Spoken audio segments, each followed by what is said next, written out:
आप जहां जाइएगा आप अपमानित होइएगा। बाबा साहब डॉक्टर बी.आर. अम्बेडकर बोले हैं कि जिस धर्म में अपमान तेरा, जिस धर्म में अपमान तेरा उस धर्म के गुण क्यों गाते हो। राम राज का खात्मा है, भीम राज की बारी है, वोटों से यदि ना सुधरो तो समझो बुद्धि भ्रष्ट तुम्हारी है।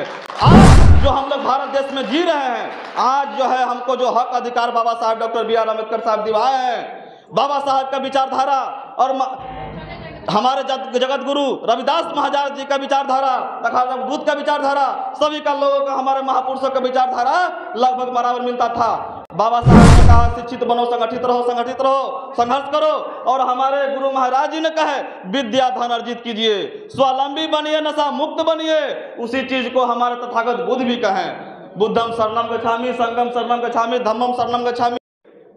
और वो जय करके वो सिख धर्म को अपनाया और अपनाने के बाद में उनका नाम बिल्लो सिंह रखा गया।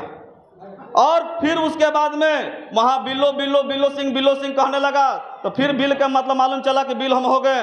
तो वहाँ फिर उससे हट करके फिर जाकर के दूसरे धर्म में ग्रहण किए और जाकर मुस्लिम धर्म ग्रहण किए, तो वहाँ नाम रखा गया सुराखन अली, यानी बिल से सुराखन हो गए। और फिर वहां भी लोग सुराखन बोलने लगे। जब सुराखन का मालूम चला, एक्सप्लेन किया लोग, मालूम चला, तो फिर कहे कि हम यहाँ नहीं रहेंगे। और फिर वहां से हट करके फिर चले गए क्रिश्चियन धर्म में। और क्रिश्चियन धर्म में जब गए तो उनका नाम रखा गया पादरी साहब, पास्टर साहब। बढ़िया से उनको ले जा करके समझाएं और समझाने के बाद में उनको जो है बपतिस्मा दिलाए और नामकरण किए।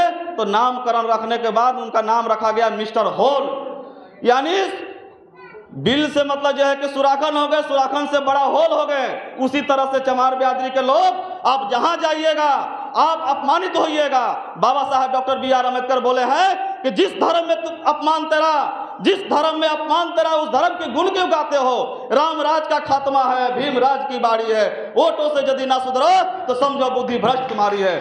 आज जो हम लोग भारत देश में जी रहे हैं, आज जो है हमको जो हक अधिकार बाबा साहब डॉक्टर बी.आर. अम्बेडकर साहब दिवाए हैं, बाबा साहब का विचारधारा और हमारे जगत गुरु रविदास महाराज जी का विचारधारा, तथा बुद्ध का विचारधारा, सभी का लोगों का, हमारे महापुरुषों का विचारधारा लगभग बराबर मिलता था। बाबा साहब ने कहा शिक्षित बनो, संगठित रहो, संगठित रहो, संघर्ष करो। और हमारे गुरु महाराज जी ने कहे विद्या धन अर्जित कीजिए, स्वावलंबी बनिए, नशा मुक्त बनिए।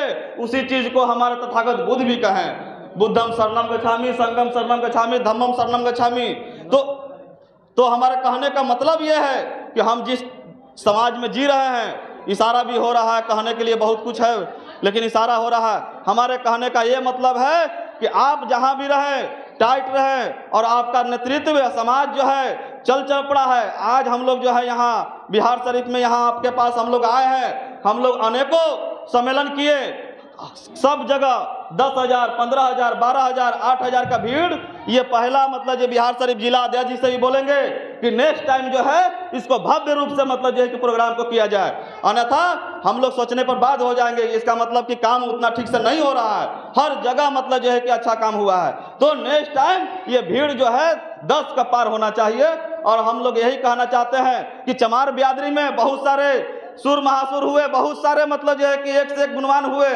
आपका भारत का खोज करने वाला वास्को डी गामा एक चमार का बेटा था, जलियांवाला बाग का बदला लेने वाला एक चमार का बेटा था, भारत का संविधान लिखने वाला जो अपने आप को ईमान को मतलब जो है कि रख दिया कि हाँ ईमान वाला कोई अगर है तो वो मतलब जो है कि बाबा साहब डॉक्टर बी.आर. अम्बेडकर है, वो लिखे तो अभी एक चमार का बेटा था। संतों में संत शिरोमणि का उपाधि प्राप्त करने वाला 52 राजा महाराजा जिनका नतमस्तक हुए, वो भी एक मतलब जो है कि अपने रविदास समाज से हम लोग हैं। आज जो अमेरिका जो है पूरे वर्ल्ड पर अपना मतलब जो एक ताकत मतलब जो है कि लहराए हुए हैं और सबसे मतलब जो है कि आगे है विकास में भी। अमेरिका पर राज करने वाला अब्राहम लिंकन वो भी एक चमार का थे बेटा थे। तो हम आपको इतिहास बताना चाहते हैं इसलिए कि अपने स्वाभिमान को जगाइए। और आज से ही स्वाभिमान को जगा करके अपने स्वाभिमान के साथ कोई समझौता नहीं। और बाबा साहब ने जो आपको हर अधिकार दिया है, पहले का नियम था जो बीए पास होगा वही वोट देने का अधिकार होगा, जो सरकार को सरकारी टैक्स देता था वही वोट देने का अधिकार आता था, जिसके पास 15 एकड़ जमीन था वही वोट देने का अधिकार था। बाबा साहब ने अपना 4-4 बेटा को कुर्बान कर करके आपको वोट का अधिकार दिलाया है। इसलिए आपको समझना होगा आने वाला समय में कि जो कैडर है और जो कैडर नहीं है वो जाकर के कुछ भी नहीं कर सकते हैं। तो इसलिए आने वाला समय में आपको जो है राह दिखलाया जाएगा और आप टाइट रहिए और समाज के लिए काम कीजिए और गुरु महाराज जी का अमृत वाणी को अपने अंदर अंगीकार कीजिए। इन्हीं चंद शब्दों के साथ जय गुरुदेव, धन गुरुदेव, जय भीम, नमो बुद्धाय।